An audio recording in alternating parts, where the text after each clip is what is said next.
Hello everyone. Okay, so what we're going to be making today is eggnog cookies. So what you're going to need is either some rum or some rum extract, eggnog, 2 eggs, and we're only going to be using the yolks. We're going to need 2 sticks of butter. You can use salted or unsalted. If you use all unsalted, I would add a little bit of salt to your mixture. We're going to need ground cinnamon, ground nutmeg, a little bit of allspice, baking powder, vanilla extract, brown sugar. I always use light brown sugar, but if you have dark brown sugar, you can use that. Granulated sugar and some flour. So what I'm going to do is I'm going to go ahead and get everything measured out, and then I will be back to show you what we do next. Okay, so I have my 2 sticks of butter here, and you do want to make sure that the butter is soft, so setting it out a few hours ahead of time so that it can come to room temperature. So that's what I did here. So we're using both sticks. We have 2 teaspoons of vanilla extract. We have 2 teaspoons of rum, and if you're using rum extract, that's fine, just use 2 teaspoons, or you can even use bourbon if you'd like, or you can just skip this and leave it out. I have 1 teaspoon of baking powder, I have 2 teaspoons of cinnamon, I have 2 teaspoons of nutmeg, and I have 1/4 of a teaspoon of allspice. I have 3 cups of flour, and you definitely don't want to pack the flour. I have 3/4 of a cup of packed brown sugar. I have 1/2 cup of white granulated sugar. I have our 2 egg yolks here. And then I have 1 cup of eggnog. Make sure that you shake your eggnog really good before you pour it into your measuring cup. And then over here I just have a little bit of extra granulated sugar, and then about a 1/4 teaspoon of nutmeg, and then I just gave it a little stir. We're going to be rolling the cookies in the sugar nutmeg mixture, so I'm just going to set that off to the side. So what we're going to start off doing is we have our flour here. We're going to add our dry ingredients, so the cinnamon, nutmeg, allspice, and our baking powder. What you're going to do is you're going to go ahead and whisk this together, or if you wanted to sift it, you definitely can do that. So I will do that in a few, and I'm just going to set that off to the side. The next thing we're going to do is we are going to cream together, and I'm going to just use a mixer. We're going to cream together the brown sugar and the granulated sugar with the butter until it gets, you'll see it'll start to get light in color. I will show you what it looks like once I get to that step, but you're just going to go ahead and mix your butter with the brown sugar and the white granulated sugar until it's nice and smooth, and you'll see it gets light in color, but I will show you what it looks like once we get to that step.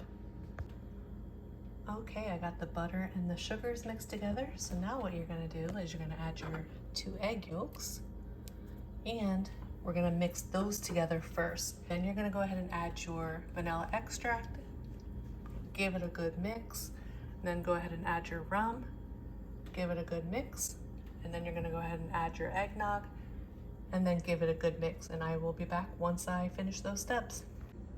Okay, I got all of the wet ingredients mixed together, and then we have our dry ingredients here, and I did whisk it together with this is the flour, the cinnamon, nutmeg, allspice, and the baking powder.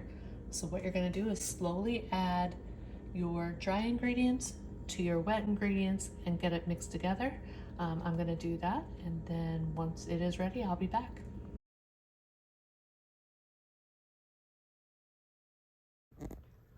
Okay, I got our dry ingredients all mixed in. So now what I'm going to do is put some saran wrap over this and then place it in the refrigerator.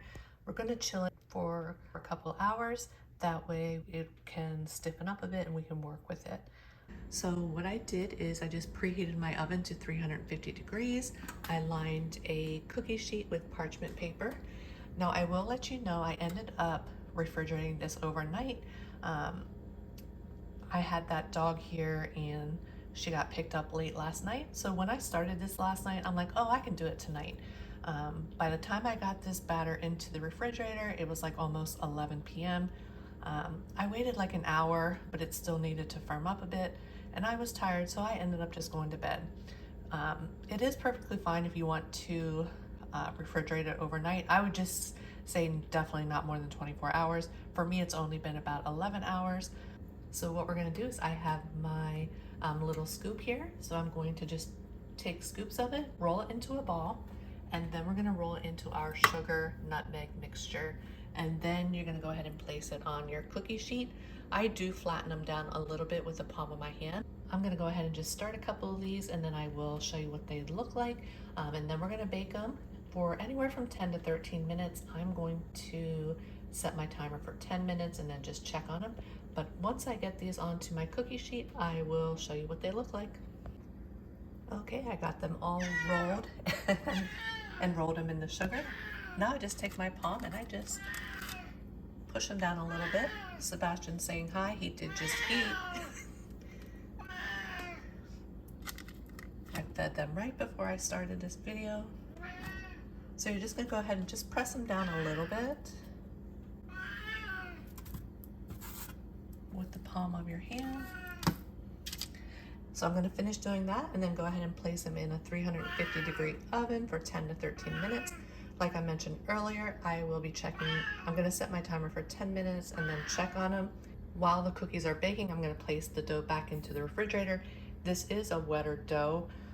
And I also wanted to mention, if you didn't want to roll it into the sugar mixture, you don't even have to refrigerate it if you don't want to. You can just spoon it or scoop the dough onto the cookie sheet.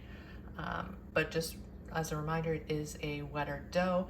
So if you don't refrigerate it, it's going to be very, very hard to roll it into balls.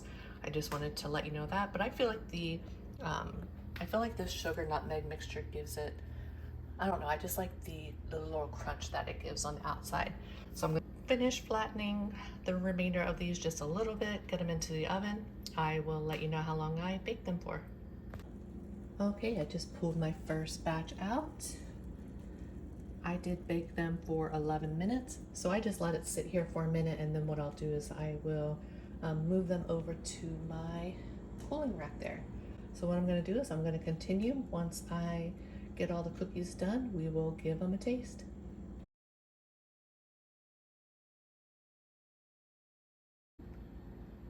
Okay, so now what I'm going to do, I'm going to show you guys, this is optional. It's an optional eggnog glaze for our cookies.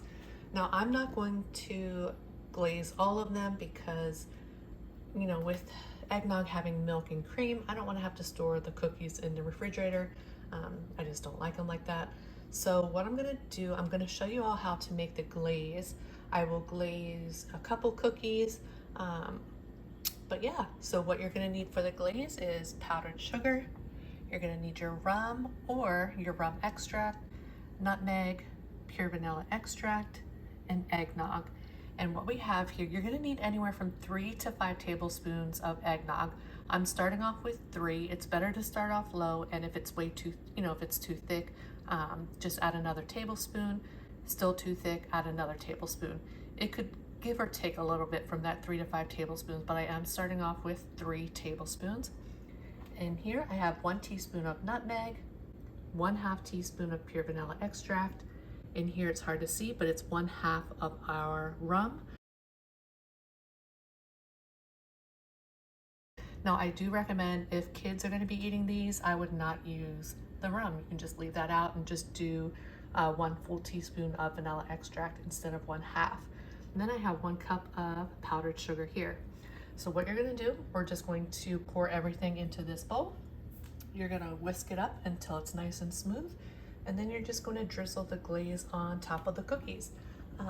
Once I get to that step, I will be back to show you what the cookies look like. Definitely wait until the cookies are completely cold before adding the glaze on top. But yeah, what I'll do, I'll go ahead and get this mixed up so you guys can see what the glaze looks like, and then I will be back to show you what it looks like. Okay, so I did add an additional tablespoon of the eggnog. So for me, that was 4 tablespoons.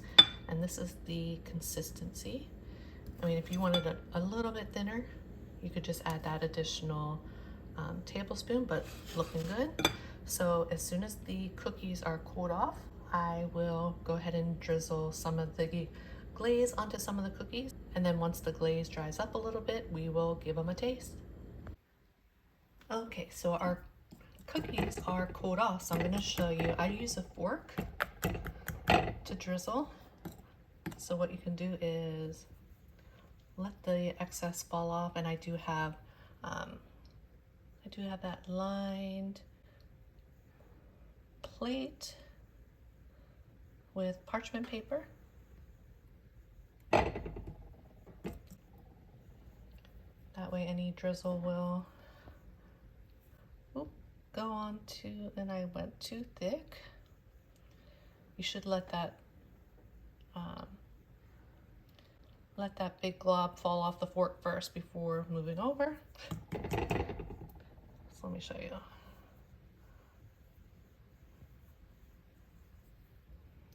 Or just don't put as much drizzle onto your fork. You know, if you wanted to add more of the glaze, you definitely can. Or if you wanted to put it into like a little Ziploc, cut the end off of it, you definitely can do that as well.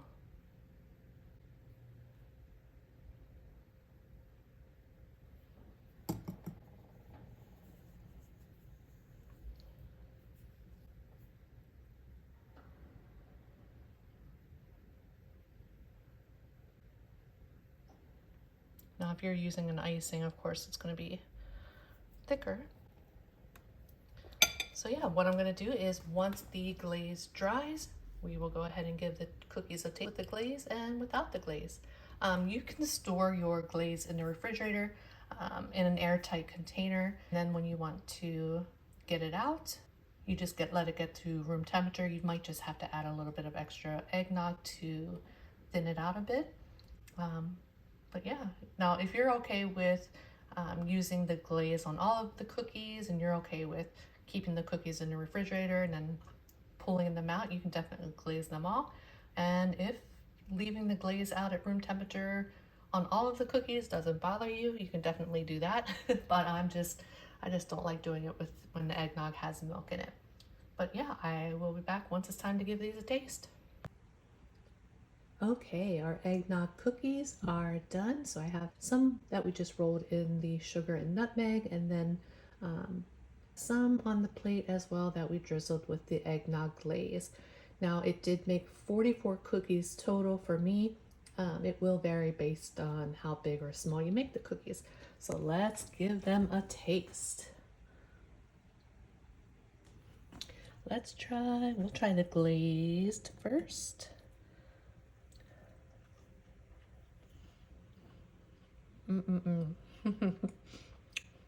They're so good. Like a light crunch on the outside and chewy on the inside.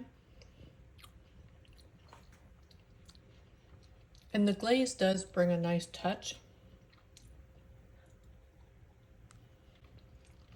Really brings out the eggnog flavor.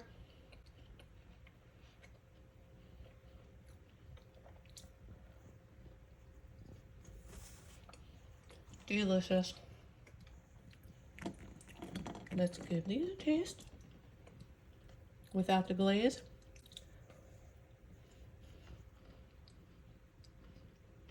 Still very good.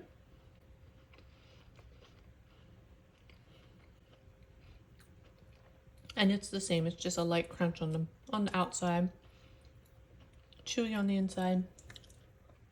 And what you can also do, I put the rest of my glaze in an airtight container and put it in the fridge. If you don't care about it being super thin, you can just, if you wanted to put some more of the glaze on the cookies, you can just use like a knife and spread it on. Now, the glaze will thin out more when it comes to room temperature, or you can just pull it out, let it come to room temperature, and then just drizzle it on the cookies. But they're absolutely delicious. Yeah, if you make this recipe and you enjoyed the cookies, please let me know. But I hope you all have a great day and a great rest of your week, and I will see you on the next one. Bye, everyone.